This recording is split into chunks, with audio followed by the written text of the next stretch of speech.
everybody, thanks for joining me today, Dr. Ross Marcagiani, with another great conversation at Turnpaugh Health and Wellness Center. Today we're going to be talking about PPIs, or acid blockers I should say, and digestive function. We'll be talking about what a PPI is and also talk about H2 blockers and antacids. We'll be talking about the normal physiology of digestive function. We'll be talking about who can benefit from antacids, PPIs, H2 blockers, and who should probably stay away from them. And then how we create optimal digestion. Let's dive in. So first, what is a PPI, or proton pump inhibitor? Proton pump inhibitor is something that's going to block, so let me just rephrase here. Proton pump inhibitors, antacids, and H2 blockers, in general, just in general terms, all block acid secretion. We'll talk specifically about each. So proton pump inhibitor, what this does is it blocks, like we said, the release of acid, or more commonly, the release of hydrogen atoms. How this does this is that it blocks something called the hydrogen potassium ATP pump, or just more commonly known as proton pump. And what this does is it prevents hydrogen atoms being pumped out into the stomach to create a more acidic environment. Antacids will release, basically antacid is a tablet of bicarbonate, and bicarbonate will help to neutralize stomach acid.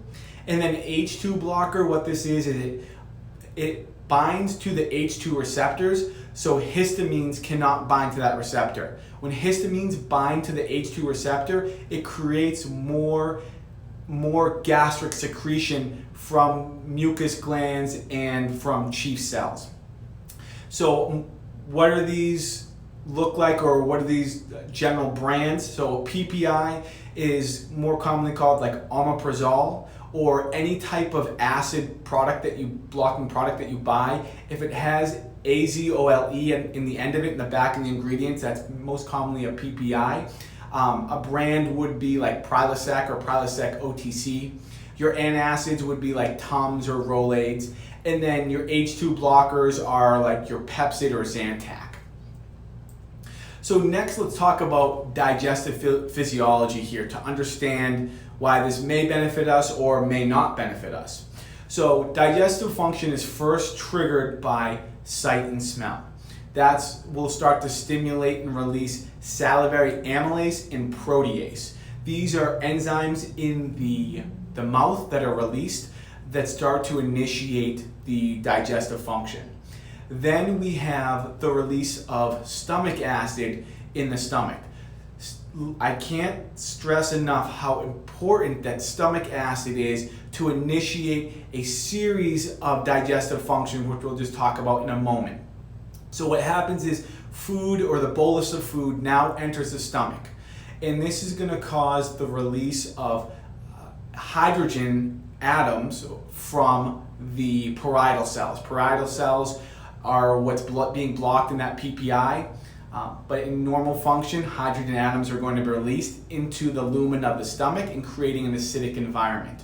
Also, what will happen is we'll have chief cells and mucus cells release something called pepsinogen. And when pepsinogen interacts with an acidic environment, it starts to release pepsin, which will start to help to break down proteins in the stomach. Also, what will happen here is the acidic environment will start to reach an acidic dependent gate called the pyloric sphincter. So when the environment gets acidic enough, it starts to press on that and open the pyloric sphincter, which now will allow food to enter the small intestines. More specifically, the first part of the small intestines called the duodenum. Now, when food reaches here, the pH is really important because it's going to signal, or I should say acidity when I say pH, is going to signal a series of enzymes, mainly enzymes released from the pancreas. The first one being is it's going to release something called CCK, or cholecystokinases. And this is an enzyme that's going to help to break down fat and proteins, and it's also considered a neuroendocrine, meaning it's going to talk to the brain and tell the brain digestion has begun. Satiety, meaning I feel full, I don't need to eat more, and it also can release anxiety as well. Also, what will happen is when the chyme reaches the duodenum, it's going to release another stimulatory effect called secretion. Secretin will then trigger the pancreas to release bicarbonate, which helps to start to neutralize the acidic content in the small intestine, so it doesn't irritate the small intestine or the large intestine as it travels through digestion. It'll also release peptide YY, which is another important enzyme in this digestive process. So as you can see, pH is really important here. So pros and cons for acid reducers. So some pros here. Meaning why we would want to take it. So if we have an ulcer, we don't want to irritate that ulcer or make it worse with an acidic environment. So this would have some merit here. But real quick, while we're on the topic, it was thought in the past that ulcers were mainly driven by stress. Recent research and newer research has shown that there's a parasitic infection in the stomach known as H. pylori or Helicobacter pylori, which actually will feed on some of these parietal cells or feed on some of the lumen of the stomach, the lining of the stomach, and cause ulcers to form in the stomach. So being aware that the ulcers might be driven by a parasite. Another issue that we would want to probably take a acid blocker here is if we have Barrett's esophagus. Barrett's esophagus is basically a cancer or can lead into a cancer in the esophagus. This is when the lining or the tissue of the esophagus changes. And it's typically due to when we have GERD, gastroesophageal reflux disease or acid reflux, that is going into the throat and changing that tissue. Another thing that we would want to probably take an acid blocker here is if we had a parietal cell antibody or intrinsic factor antibody positive. These are markers that we can test for, but basically what these two markers are is that when acid is secreted in the stomach, it signals the body to start attacking self or attacking the stomach. So we would try not to stimulate self-attacking. Also, if we're having heart palpitations, if you have history of heart issues and the acid reflux is causing these cardiovascular symptoms to exacerbate and leading you to increased risk for cardiovascular events, we want to be using these intermittently or using them to prevent onset. Lastly, something I didn't put on here, also if we have mast cell activation, these can be used in short term to help downregulate that mast cell activation. So some cons or why we wouldn't want to use acid blockers.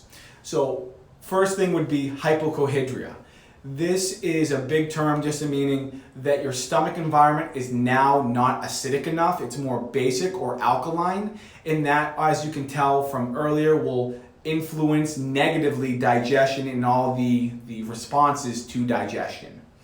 Also, we can have parasitic infection if we're at risk, for developing further parasites because the stomach is not acidic enough to kill parasites or bacterial or dysbiotic bacteria. We're at risk for that. We can have decreased absorption in nutrients, especially like our B vitamins, our vitamin D, our calcium, some zinc and magnesium are really important to be digested in an acidic environment. Also, our proteins and fats are really important for being digested in an acidic environment. And CCK is really important for digesting fats and proteins. So we could have decreased absorption of all of those elements due to this. We could have a shift in microbiome. Again, we don't have an acidic environment, so now we're letting creatures in our fun bacteria, not really, but live in our stomach because it's less acidic now. It's less harmful to these bacteria or these invaders. Some common side effects of PPIs are going to be headache, diarrhea, constipation, abdominal pain, flatulence, fever, vomiting, nausea, rash. As you can see, not the best. And then reduced bone density. Again, remember, because we're not absorbing our vitamin D and calcium as efficiently because we're not in an acidic enough environment for our digestive tract. So optimal digestion here. How do we get that? So first, realizing that these acid reducers can be important for certain situations, which we discussed, and definitely not going outside of a year. That's what the issue is that we start to use these acid blockers chronically for a year, 2 years, 3 years, some patients 10 years. So trying to keep this to as short of a window as possible, typically 3 to 6 months, trying not to go much over that. And then trying to wean off these acid blockers, specifically if we're trying to wean off a PPI, long-term use, trying to use maybe baking soda or switching over to an antacid for a certain time period and just weaning off that appropriately, making sure you're seeking a healthcare practitioner who's familiar with this. Some other aspects that we can do to create optimal digestion is using hydrochloric acid, betaine, apple cider vinegar, or Swedish bitters that will increase the acidity in your stomach. Just be careful that we're not going to create more GERD or acid reflux. If that's an issue and you notice that's happening, seek a healthcare professional or get someone who knows a little bit more instead of just giving you some supplements and letting you go. Also using digestive enzymes to start to re-trigger that proper digestive mechanism is going to be helpful. Having a good probiotic so we can have a good balance of healthy and bad bacteria, obviously more healthy bacteria. Doing a stool analysis might be beneficial because what if we do have bacterial, parasitic, or a shift in dysbiosis? Let's get some hard values or data on that to see if we have to kill anything here. Then also making sure what can be helpful is changing your sleep position. So if you're having a lot of acid reflux into the throat at night or in a laying down position, just tilting your bed or being able to place pillows or propping you up to a 45 to 30 degree angle will prevent that pressure on the cardiac sphincter or the lower esophageal sphincter, which will cause that to open and regurgitate acid into the esophagus. We want to check for a hiatal hernia. Same thing, very similar to the sleep position, but hiatal hernia is basically you can have a sliding one, which means that the stomach or the first portion of your stomach will start to go through your diaphragm and basically can cause more acid to slosh back up into the esophagus. And then using some digestive repair here, which would either possibly be slippery elm, golden seal, glutamine, some things to just repair the digestive tract and repair the microvilli that might have been damaged from the acid reducer. I hope this video helped today. Thank you so much for your time. And if anyone that you know can benefit from this video, please share this with them. And if this is something that you want to have taken a look at or have more questions about, please call the number below or email from the email address below as well. Thank you for your time and have a wonderful day.